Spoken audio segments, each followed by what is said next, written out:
So with Bardeen, what we can do is we are on your LinkedIn profile and we can understand the context of the profile and then build an automation, kind of like an Excel macro type automation that you click a button and the magic happens in the background for what you're doing.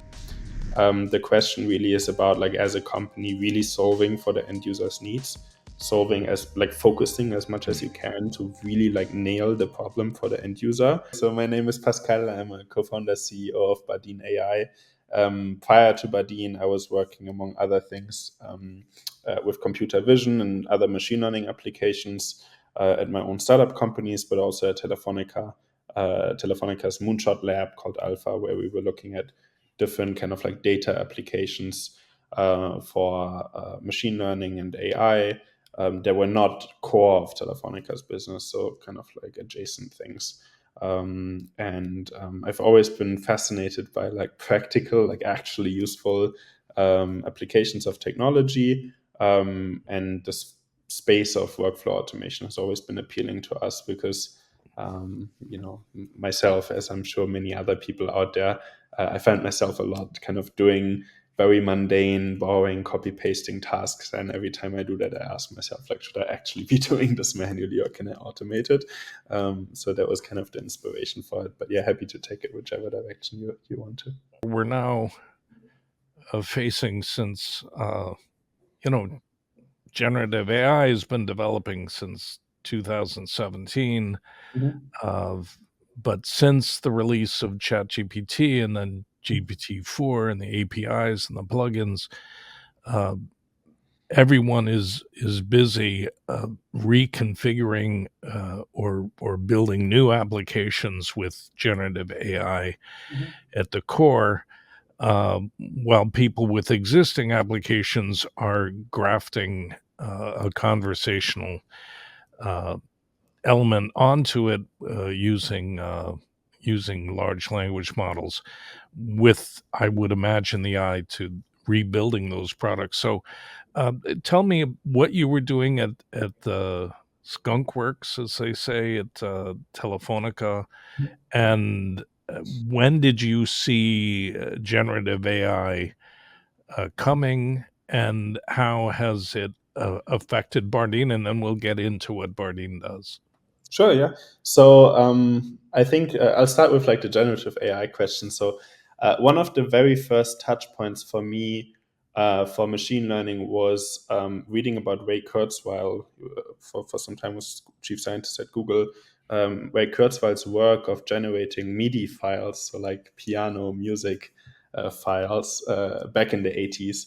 It's very kind of preliminary technology, nowhere close to what we see today with generative AI. But I thought at that time it was very fascinating technology where you could sort of like train a machine learning algorithm, much smaller networks at that time, very different approach. But you could train them on like some artists or some combinations of different artists' music, and it would generate new songs. Piano songs at that time. So I thought that for me was like actually one of my earliest touch points with machine learning, and I thought it was fascinating at that time. And I think from the beginning it was very clear, not only for me but for I think everyone in the field, which is why we're seeing this explosion of new applications today. That with this machine learning AI technology, you can not only like recognize patterns, which you do in computer vision, many other classification tasks, but you can also generate, generate content or generate images, texts, MIDI files back then, and so on. So I think that has always been a big theme in the industry, due to the transformers and other like big advancements that we've had in the last. I think Transformers was like in 2017, so last 6-7 years.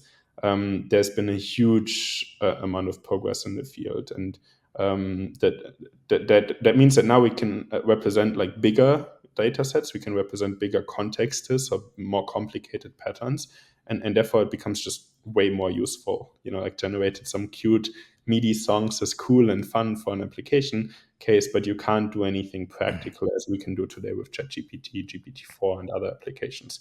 So I think that's always been kind of a guiding theme in the industry, and it's always been something that personally to me has been fascinating and kind of got me hooked in the AI field in the first place. About what we were doing with Telefonica. So Telefonica is one of the largest telcos in the world. They have many different subsidiaries all over the world, hundreds of millions of customers, and so on. And the telco space is a very interesting business because essentially they're an infrastructure company, but they control and own a lot of the critical infrastructure for the internet. So with that, you have a lot of data and a lot of very interesting data sets that you can do things with that are outside of your typical telco business as you and I interact with every day around like our subscription plan, mobile phone subscription, and so on. So there's many different teams in these telcos that focus on churn prediction, upselling, like all the standard, I would say, business data science use cases. And then the CEO of Telefonica at that time, he had seen, I think, inspired by the Google X Moonshot Lab from Google and a bunch of other labs like that. He had thought that like with the infrastructure, reach, and technology that Telefonica has, they can do more interesting things that are not directly adjacent to their business. So we were looking at many different applications in the healthcare space, like mostly mental health. We're looking at energy distribution, city planning, lots of other kind of different interesting application cases. And the work there was super interesting because essentially it was like, I mean, almost like a little startup incubator slash Y Combinator. In there, we had a team that was focused on exploring different things. They came up with like 10, 20 different ideas every month. And their primary job was to kill those ideas, like prove that they're not useful. And then the ideas that like actually seemed to be interesting and useful, they kind of graduated and got like a small team and resources around it. And then a few of them got to bigger stages with even hundreds of people working on it. And there were some successful projects coming out of this, including one mental health company that has since spun out and raised a lot of venture capital, hundreds of employees, very successful business at this point that is focusing on understanding and predicting and managing the onset of mental health crises, both at the workspace, but also for individuals. And I think there's a lot of interesting things you can do as Telefonica, but as any big, large infrastructure company that are not directly impacting your core business, but they're sort of leveraging this like massively powerful new technologies around AI, machine learning, data science, and so on, and some of the data that you have from your infrastructure business. So I think that's a really, really interesting model. These type of like moonshot labs, moonshot factories that Telefonica was, I think, the first one in Europe that did it. I think at this point you see a few of those models emerging, but I strongly believe that there will be a big way for large companies, large corporations to survive and to kind of like disrupt themselves and build new businesses on top of their existing old businesses that may or may not be future proof sometimes. So I think that's Yeah. a really interesting work. And for me, it was really interesting to go through this journey and a great learning opportunity. Yeah, and that was primarily of looking at applications for supervised learning, is that right? There was many different things we were looking at. I think we, with the machine learning and AI team that I was specifically working with, we were very focused on kind of like the cutting edge applications at the time. So back in 2017, 2018, as you pointed out, generative AI was not as strong. I think generally the AI field wasn't as strong. So the core problems we were looking at was understanding machine learning algorithms. So especially like in mental health and so on, if you make classifications, you want to be able to quote on debug them unquote, like know if something's going wrong and understand what's happening. So that was a big field that we were looking at, so understandability of models. The second big thing is working with customer data. It became very critical that we could train those models without necessarily having to move data around. Today, it's a well-researched field known as federated learning or privacy-preserving machine learning. Back then, it was still a very nascent field, and there weren't as many people working on it. So that was a big focus point. And then the third one was around emotional AI, which really isn't like related to generating emotions or making machines sentient, but much more about like understanding emotions from people, which I think is something that now, especially with like generative AI and kind of these chatbot type interfaces being more and more embedded in our lives, will become again much more powerful because just I think one thing we oftentimes don't realize in technology is people communicate a lot through emotions or modulated through emotions, and making sure that computers or the systems we interact with can at least to some extent understand and or mimic that, I think will provide for a much better and more embedded like user experience. So those are kind of like the three core focus points for us in the lab. Then the founding of Bardeen AI, uh, and that's a nod to John Bardeen, the Nobel Prize winner. The tell me how you what led you to that, and was it conceived as a generative AI tool, or did you sort of segue into generative AI once ChatGPT had taken hold? Yeah, it's a great question. So I think the inspiration for Bardeen really came from both my co-founder Artem and myself. We were kind of individually arrived at the same conclusion. He led a team at Mesosphere or D2IQ now, a large engineering organization, and we were both doing like very interesting work.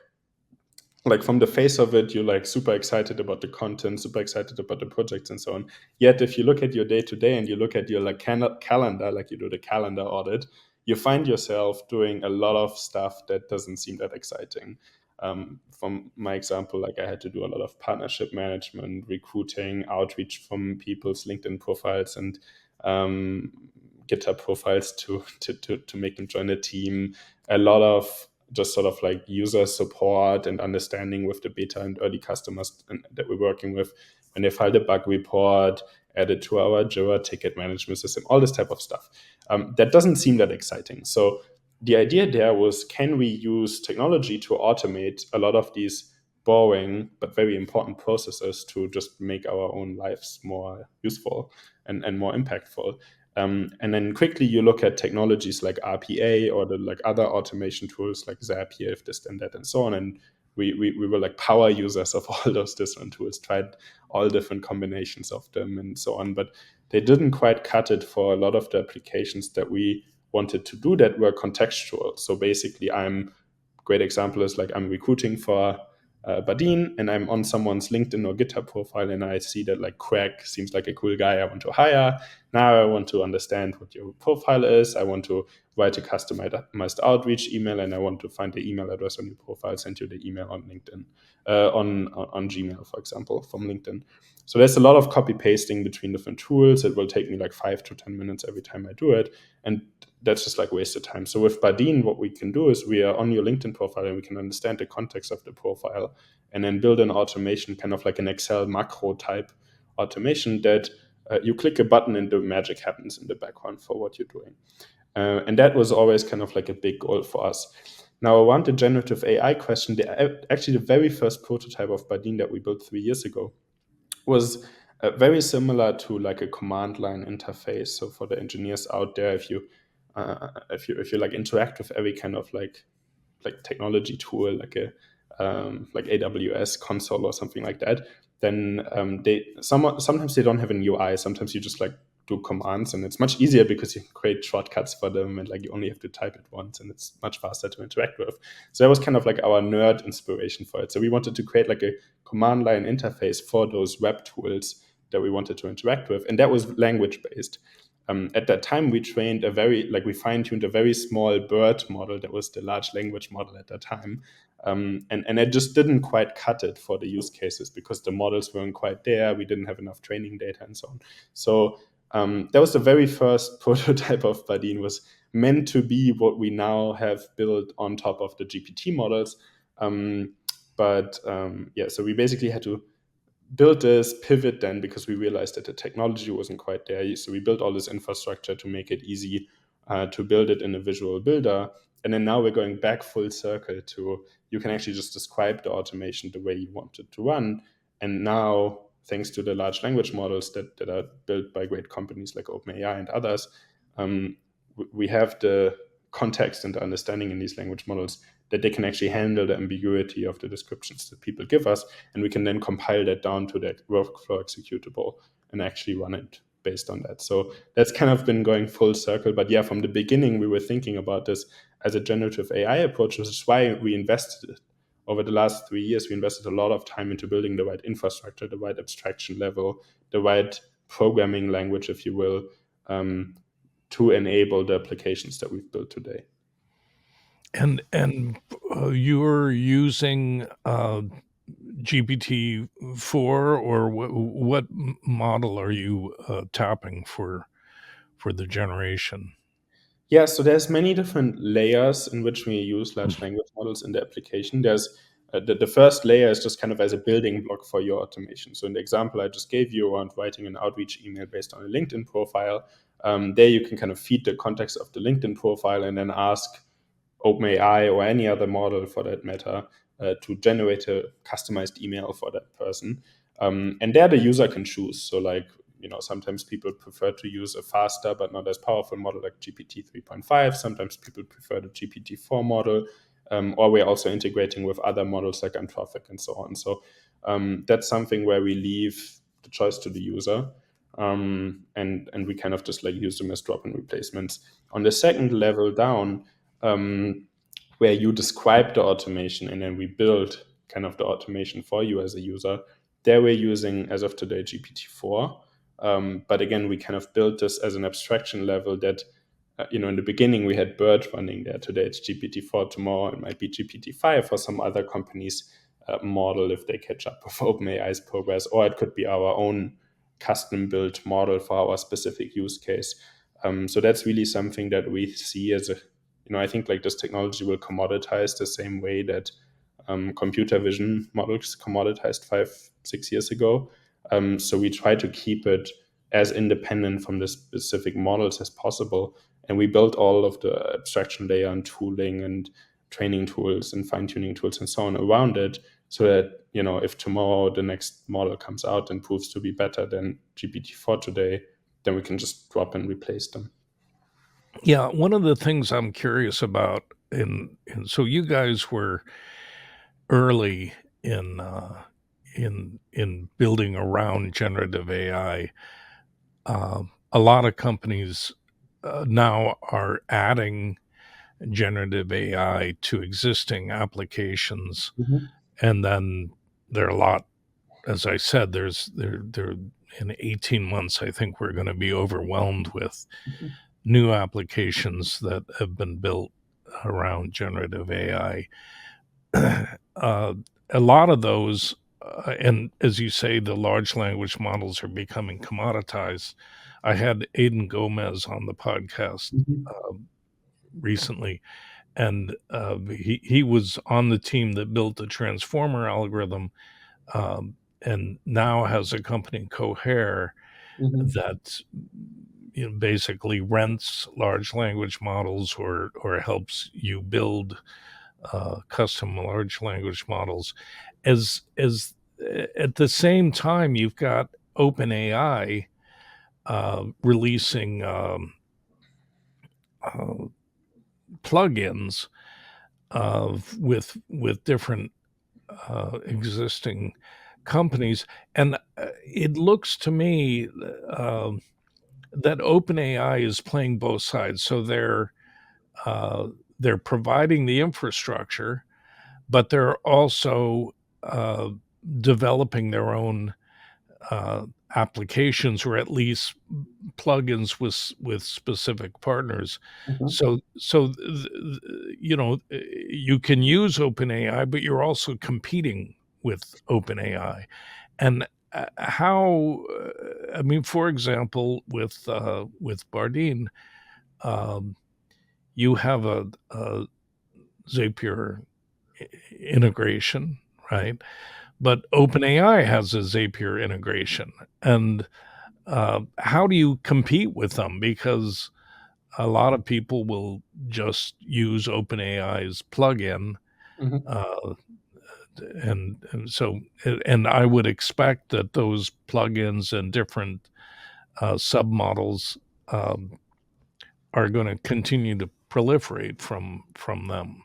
So how do you compete with them?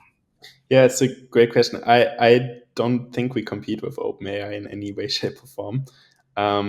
Just to kind of clarify one thing there, so like we don't have a Zapier integration. I think like what Oh, you I refer thought you to did. is, I'm sorry. yeah, what you're referring to is that like OpenAI has a Zapier plugin. We actually also have a plugin with OpenAI's ChatGPT at this point. So if you're using ChatGPT as a Plus user, they recently opened it up that every Plus user can, or paid subscription user for ChatGPT can use their plugin infrastructure. They can at this point choose from, I think, 160, 170 plugins that have been developed.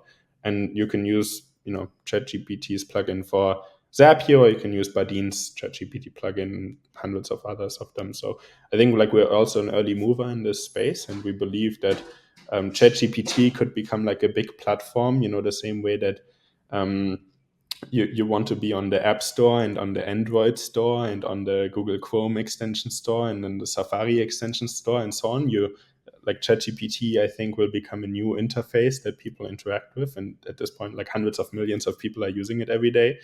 So you also want to be on the ChatGPT plugin store for people to interact with it. The actual application logic, however, is something that ChatGPT doesn't try, at least for now.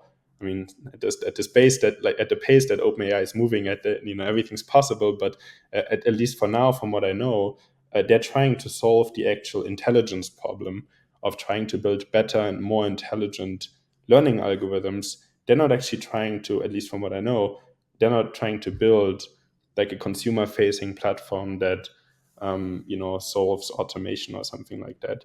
Yeah. That they leave to Oh, the Zapiers and us, and then like they become the interaction layer for that. yeah, So and I shouldn't have said OpenAI. It's really Microsoft. They're integrating this uh, mhm. uh, into Word and their various mhm. power platform. I can't Mhm. remember the names of all their products, but yeah. So scratch OpenAI, substitute Microsoft. Yeah. How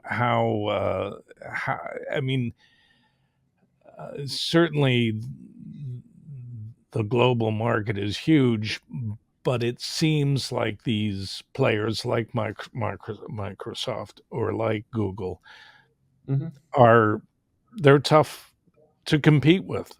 Yeah. Of course, I think as with every startup, there's always kind of an incumbent sitting on in the market share. Like when Uber came along, people were like, "Why would I use Uber versus taxis?" And then Airbnb came, and people were like, "I'm just going to book my hotel. Why would I use Airbnb?" I think at that point, the question really is about like as a company really solving for the end user's needs, solving as like focusing as much as you can to really like nail the problem for the end user, and then the incumbents, like Microsoft in this case, they usually like optimize for something very different. So Microsoft, like most of their business and their optimization, basically becomes serving an enterprise customer, right? Like they make most of their money with enterprise and so on. And that's a very different problem to optimize for than what we're doing, where we're trying to bring automation to the end user. So that means like make it as simple as possible to interact with, integrating with all the different tools that people actually interact with every day, bringing it into the browser, etc., etc. Microsoft certainly is a scary competitor, and so is Google. But as of today, what they focus on with generative AI is much more on an individual document level versus workflow level. So the same way as Notion AI or Coda AI or any of these other document AI tools, they focus with at least the things that they've released so far on helping you generate that PowerPoint or helping you generate the text in your Word document or helping you pre-write or fix the email that you just wrote. So kind of on a document level, using generative AI to assist your workflow and being your what they call co-pilot to make it easier for you to generate content, which is super useful. Like I'm a big power user of Notion AI and other tools myself, and we use it across the company, and we are heavy users of Copilot for engineering and so on. So I think that's a super, super useful application for generative AI that creates a lot of value for everyone, but they're not as focused on this workflow level, where it's much more about how do I get my data from tool A to tool B and transform it in a certain way, and kind of like replacing this copy pasting type workflows. There, we're much more competing with the Zapiers and UiPaths of this world that are much more focused on this area. And they're kind of like, again, incumbent technology. They've built for a different stack. They've optimized for a different world 10 years ago. And as we talked about before, when we started this with AI and generative AI as its core. So our entire architecture and our whole decision making as a company is optimized on making this as easy as possible for the end user, knowing and very much planning with the scale of generative AI tools. So I think that's kind of the advantage that I think we have, or any other new player in this market has, and that's also what we're trying to capitalize on. Yeah. So the the behemoths, Amazon, uh, Google, Microsoft, will be doing. You think? I'm just thinking how the market is going to shake out. So, Mhm. uh, you think there's a space for startups to build applications that are more narrowly focused? Is that it, or that are workflow focused as opposed to, in the case of Microsoft, what you're saying, as opposed to sort of individual document or document processing? Is Can you see the market separating and where the opportunities are? Yeah, I think there's always space for startups to improve. I think like if you look at the history of the last 30, 40 years in technology, there's always been these tectonic plate shifts in technology, when the internet came, when computer vision came, when now generative AI comes and so on. And that almost always has brought with it a shift of major players, where some of the older players weren't fast enough to adapt the technology, and new players came in and designed around that paradigm shift. So I think there's always space in many different aspects for new companies to come in and shake the industry. Um, Specifically around generative AI, I think there's a few different layers here. One is the infrastructure layer. You mentioned Amazon and Microsoft and so on.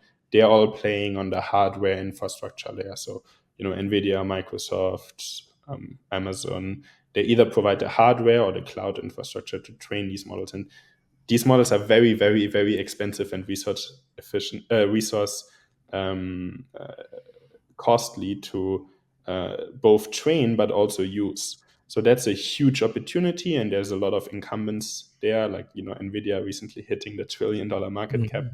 club. I think is a great example of that. Um, but there'll also be startups coming in that build better hardware, better inference optimized hardware, and so on. There's a lot of companies now tackling that space. Then you have the model layer, which is OpenAI being the famous one, but a lot of other companies that people use every day, like Notion AI, for example, doesn't actually use OpenAI in the background. They use other like Anthropic, and you mentioned Cohere before. There's Aleph Alpha. There's like at this point 20 plus, maybe 50 companies that are focusing on building either general or application specific language models. And I think there'll be tens more. This will be a market where, similar to cloud computing, where it's not going to be OpenAI wins and takes it all, but there'll Yeah. be a handful, not hundreds, but a handful of players that are going to be significant there. And then after that, you have the application specific layer, right, which is going to be the Jaspers of this world that focuses on writing. You have the Notion AIs of this world that focus on their specific platform, generative AI technology. I think like that's also where you will see the Microsoft Copilot or the GitHub Copilot and other technologies like that play a role.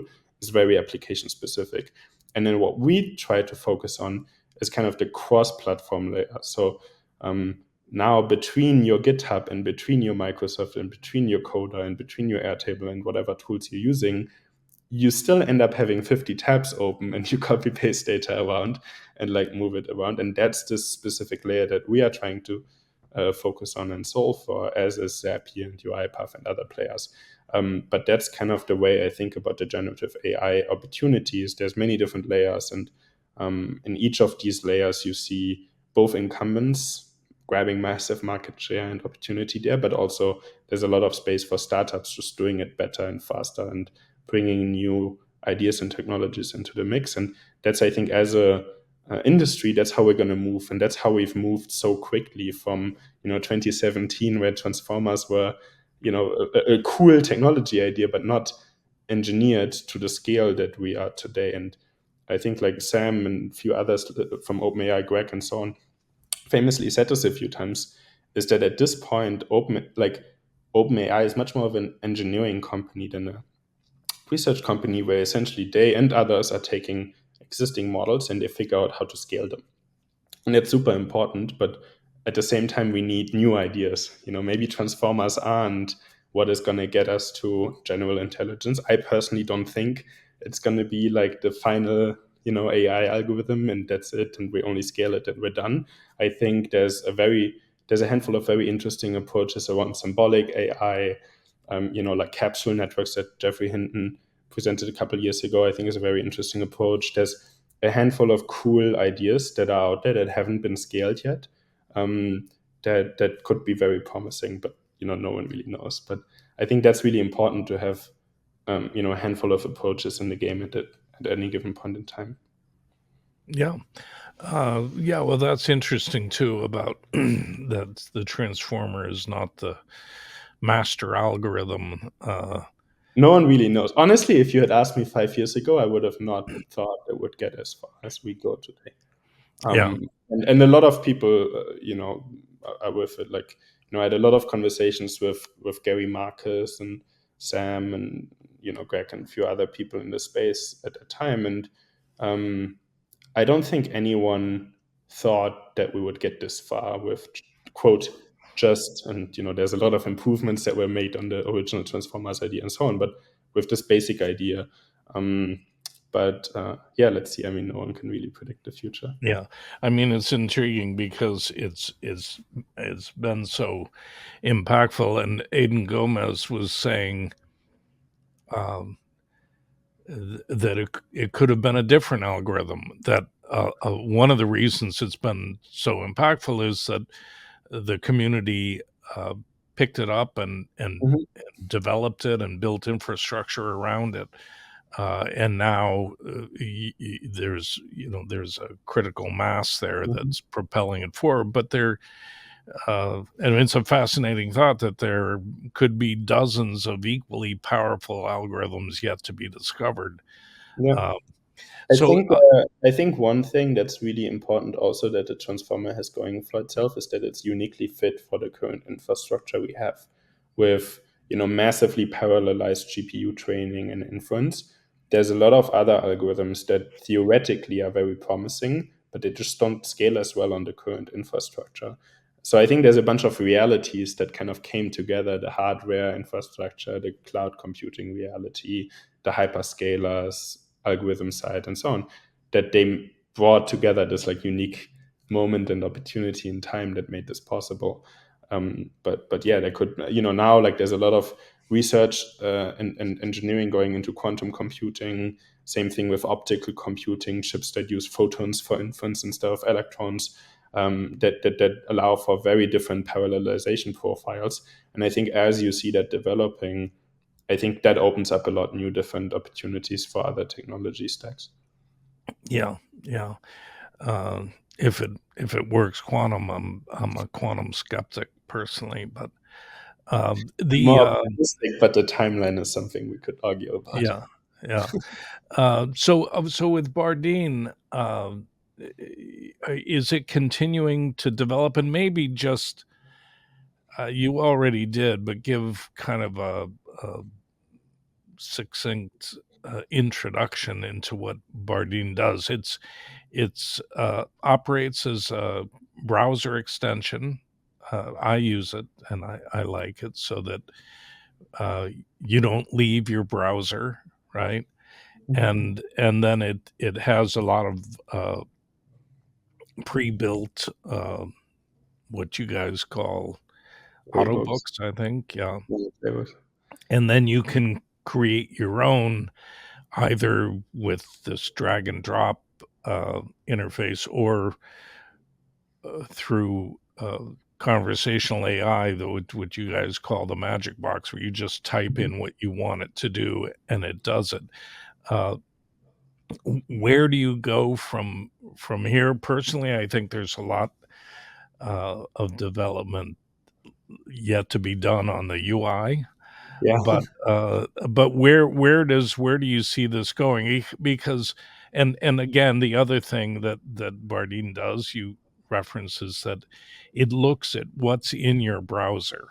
So it creates things that are contextual, as you say, that are drawing information from whatever's open on your browser, whether that's an email or a website or something like that.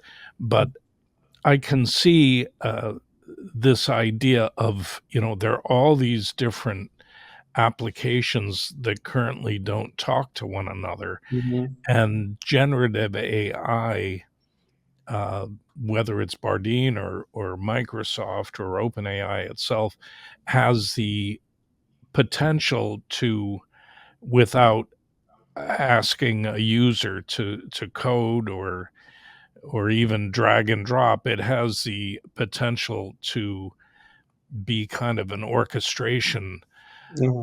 layer that you interact with through natural language, that can then marshal all of these different applications in a way that they work together. Is Am I describing Bardeen accurately? And Yeah. maybe talk about how you see that orchestration layer, or whatever you want to call it, Yeah. developing. Yeah, no, Greg, I think you did a great job at like pitching us. Thank you for that. I think just take a step back, like quickly, Badin, where we are today is it's a browser extension. The idea is that we bring automation to where the user is, and we make it as easy and accessible to use for as many people as possible. So historically, automation was something that was either reserved for Fortune 500 companies with the UI paths and RPA tools of this world that come with consultants and large implementation projects, and they're very, very powerful, but also very complicated to use, or for the nerds, so to speak. So people who can use like more complicated automation tools, or frankly can code, then you can automate things.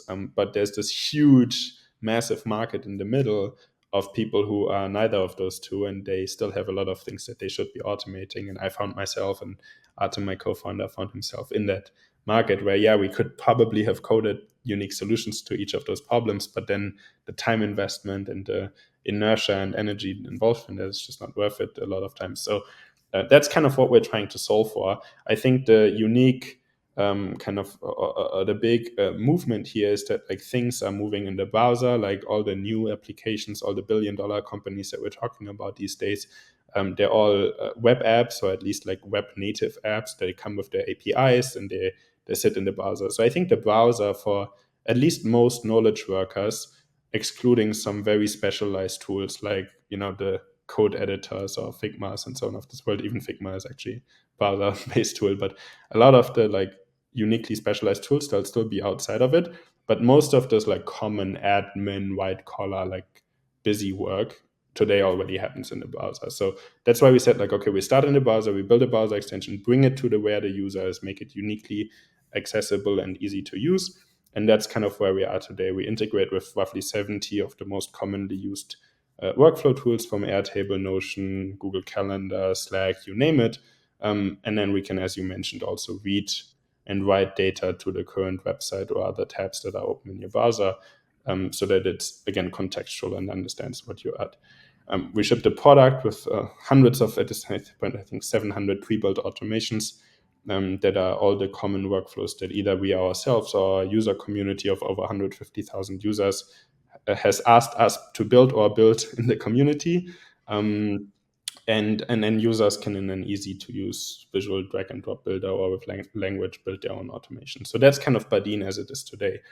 I love the word that you used of orchestrator. That was actually in the first pitch deck for the seed round that we wrote. Mm. It was basically, if you think about, I think the high level analogy here is like web before search engines. You had to know the URL of the website that you wanted to go to, or even the IP address sometimes, pre-DNS. And you had to like go to like yellow pages and then look for the certain thing on the yellow pages. And you were kind of orchestrating the web. And then search engines came along, and now all you do is you go to the search engine, and then the search engine looks in this like vast universe of applications and does the orchestration work for your search query. And I think now for this like idea of the action web, or whatever you want to call it, with all your like web apps like Slacks and Jiras and so on, we are still in this pre-search engine age where I have to go to Jira and I have to create a ticket in Jira, and then I have to go to slack.com and I have to copy paste the link from Jira to send it to the engineering channel in Slack, where I'm basically orchestrating the workflow, what we just talked about in the search engine. So I think what we're working on, or the long-term idea here, is to become this quote on search engine. Again, it's a bad analogy, but just for the orchestration layer, for this like new action web of like the services that we use in our everyday life. And we do that today already, in the sense that you're on that LinkedIn profile page, you want to write an outreach email to someone. With Bardeen today, if you have a pre-built automation for that, or you can build a pre-built automation simply by typing what you want to do on the LinkedIn page in the magic box, then we will do the copy pasting and the send the email for you in the background without you having to switch tabs or lose context, and therefore lose flow state, which a lot of people, it's a lot of distraction, and people get distracted, workflow productivity goes down, and so on. It's a huge loss to the economy and to companies globally if people are constantly switching tabs and context, therefore. So that's kind of like what we're going for. Long term, the idea is to make it simpler. So you mentioned that there's a lot of improvement to do in the UI and the UX. I totally agree with that. We're a small company, less than 30 people today. We're just getting started with this. The product is out there since roughly a year today. We're iterating quickly based on user feedback, but there's a lot of work to do. And I think the direction in which we want to take it is make it more and more accessible to people. So today it's already easier by just typing like what you want to do. Next step, maybe you don't even have to type. Maybe we can intelligently suggest to you, and we already have this in preview with some users, where we can suggest to you what we think the right automation is for what you're doing. So if we see you copy pasting data from LinkedIn to Google Sheet because you're building your recruiting pipeline on Google Sheets or something like that, then we could pop up and say like, hey, Craig, like I see you're copy pasting data from LinkedIn to Google Sheets. Let me take care of that for you. And then it suggests the right automation in the context, or even learns it based on like unique behavior that you have. So I think like the long-term vision here is really just to make it easier for everyone to automate their workflows. And with that, our goal really is to like make like life and work easier and save time for millions and millions of people, which ultimately saves money and productivity for the companies and so on. It's a huge value proposition for them, but it also is just annoying for Yeah. people like you and me to do those things. So yeah. Yeah. And I've only used it for very simple automations, but is it possible today? And first of all, have you played with AutoGPT or Baby Yeah. AGI or any of those? Yeah, of course.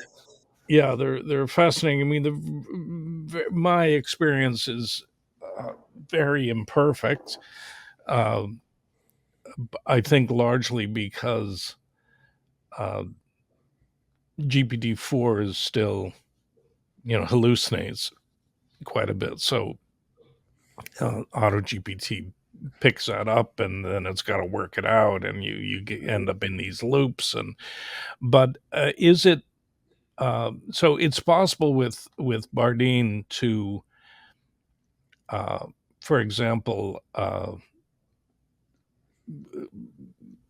extract data from a LinkedIn page, compose an email using OpenAI, and then send the email uh, through Gmail or whatever your email client is.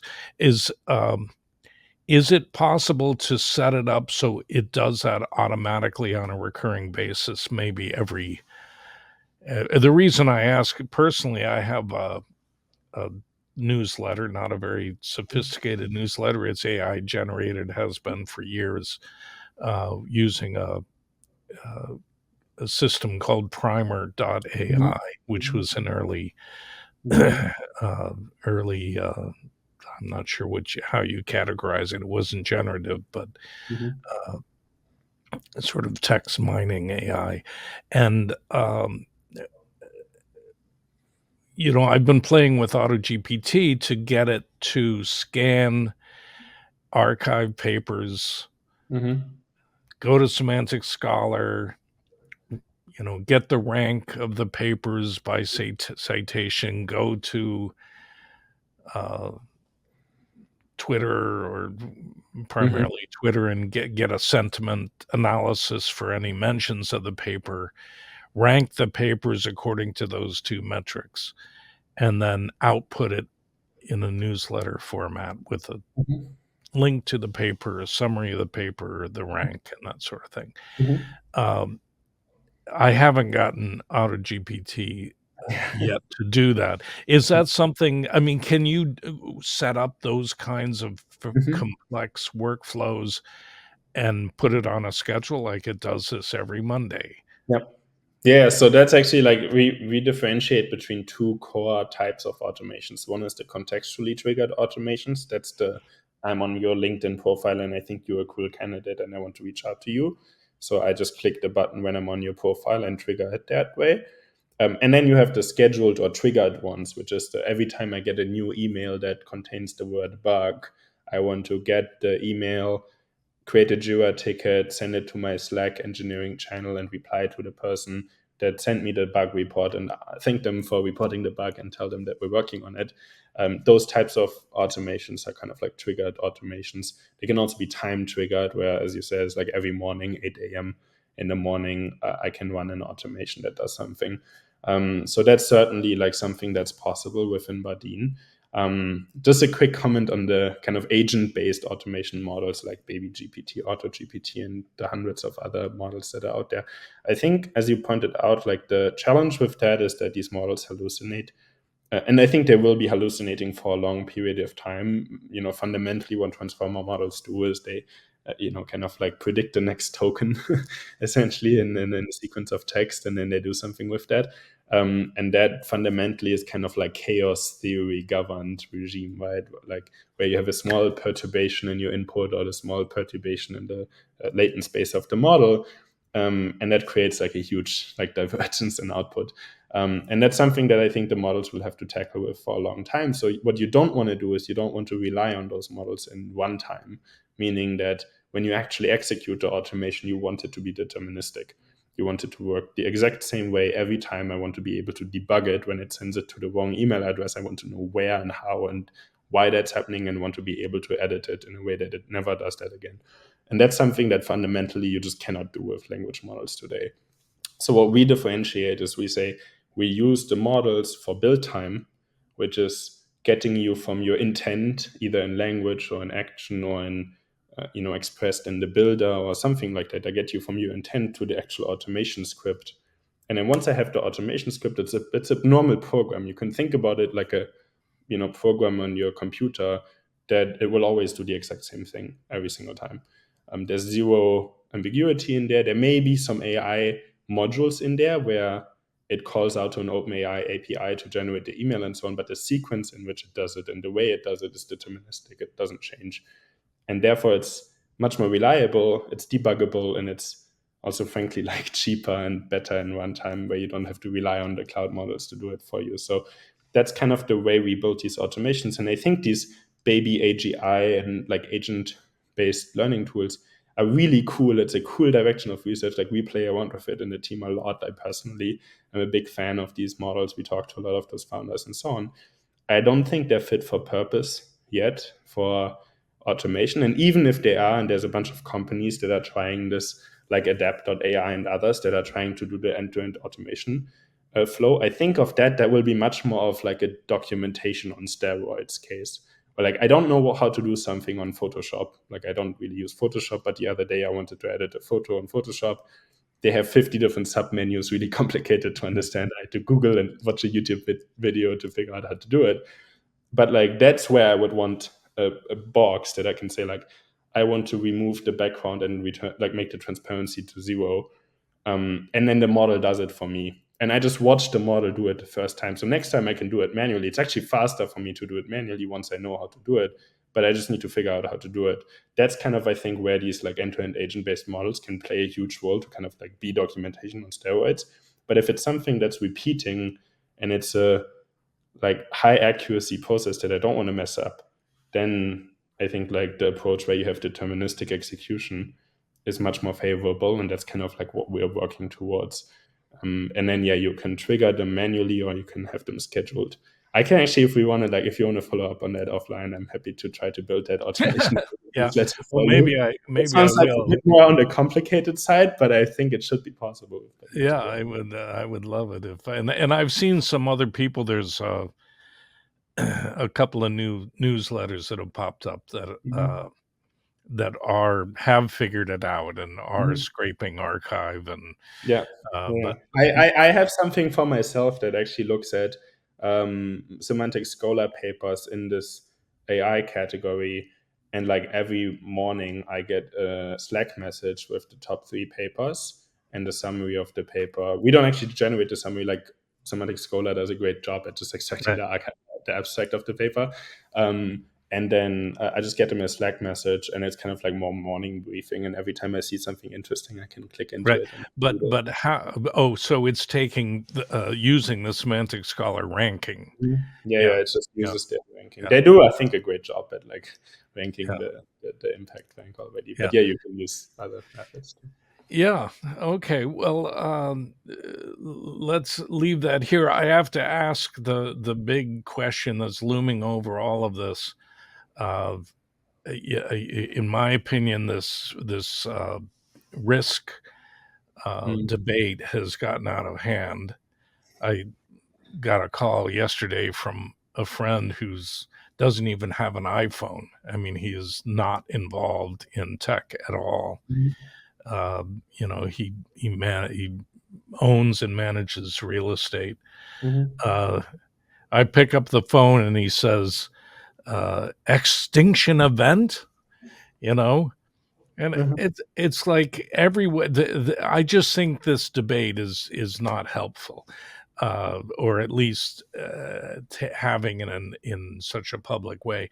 But uh, but what you're describing, setting up automations that can send emails, post to Twitter, do things like that. Are you concerned at all about misuses of those applications? Yeah.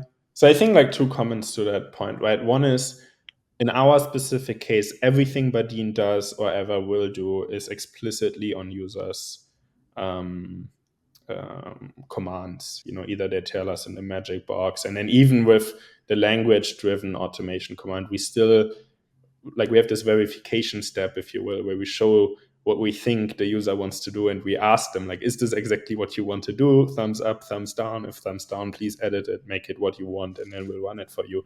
So I think like because I understand, and we as a team, like we understand that the technology it's very powerful, super amazing, very exciting, but it's not fully matured yet. So there's still some risks about hallucination, models making stuff up, etc. That like you want to have a certain human in the loop control layer. So, and like we have that built into the product. So Badin will never do anything that you don't tell us to do. So from that perspective, like of course it can be misused the same way that you can misuse Slack or email to spam people or anything else. I think any technology that's powerful can be misused in some ways. We try to make it very hard to do that. Like we have certain mechanisms in place that just make it very hard to like misuse it. I think the tool, like from an AI perspective, will never kind of go rogue and do things that you don't want it to do. So I think from that perspective is safe. However, I think it is very healthy to have a debate in the public about like the risks of this technology, the same way that we should have debates about the risk of any technology. Like frankly, internet, computer vision. I remember 6, 7 years ago there was not as loud because I think this language just gets to people a lot more, where it's more accessible in the sense like through ChatGPT and so on. Like my mom and bus drivers use it and so on. People who are typically not early adopters of technology that hasn't fully matured yet, they now are using this technology, so they see like not fully mature technology, and that starts to spark a very different angle of the debate. But I think it's very healthy to talk about it as a society. I personally, I think like it's a very powerful tool, and I mean, can it be misused? Probably the same way that other tools can be misused. If the internet famously or email can famously be misused to hack people's identities and steal people's, credit card information and everything. I think that's just kind of a risk. And I'm happy that we have a public debate about this, and that the leaders in this technology, both with Sam Altman and the company around OpenAI, and Google and Microsoft and all those big players that are implementing measures to make it hard to misuse this technology. So I'm very happy about that. Should we be regulating in the sense that we stop technology advances? There was a debate a couple of weeks ago, if you remember, about like stopping the training of large language models. I think that stuff is not necessarily useful because someone's going to do it anyways. Maybe outside of the US and other countries, China, Russia, you name it. At that point, you just handicap yourself. So I think like that's not super useful. But having a debate about it is certainly important. I think AI and generative AI in general, like the mass progress we've seen in the last couple of years, hopefully will continue. And that's already something that has made not only cool kind of productivity applications or cool toy applications like ChatGPT, but also in the medical space, or in the, like for people like elderly care, to handle loneliness of people, like to handle education. Like there's so many very, very impactful applications that are now kind of leapfrogging because of the new technology, that I'm personally super excited about. Like if you like, one very close friend of mine is working on something that uses language technology to understand research papers for the human proteomics, so like how your proteins interact with each other, which is a cause for a lot of diseases and issues that people have in healthcare. And there's like so many papers published every day around this, that like it's impossible for any given human to stay up to date on the research. But like with these language technology tools, you can actually extract a lot of interesting knowledge data from those papers that are being published, and then aggregate them in a model that you can query against for testing drugs, testing clinical trials, and so on. So I think those types of things are extremely powerful and are going to have huge impact. And that's what I'm excited about. Obviously, also in the productivity space and just making our lives easier and more accessible. But yeah, it's very good to have a debate about it, I think. Yeah. Okay, well, let's leave it there. Okay, Awesome. great. Thanks. Yeah. Great talking to you. Cheers. Bye.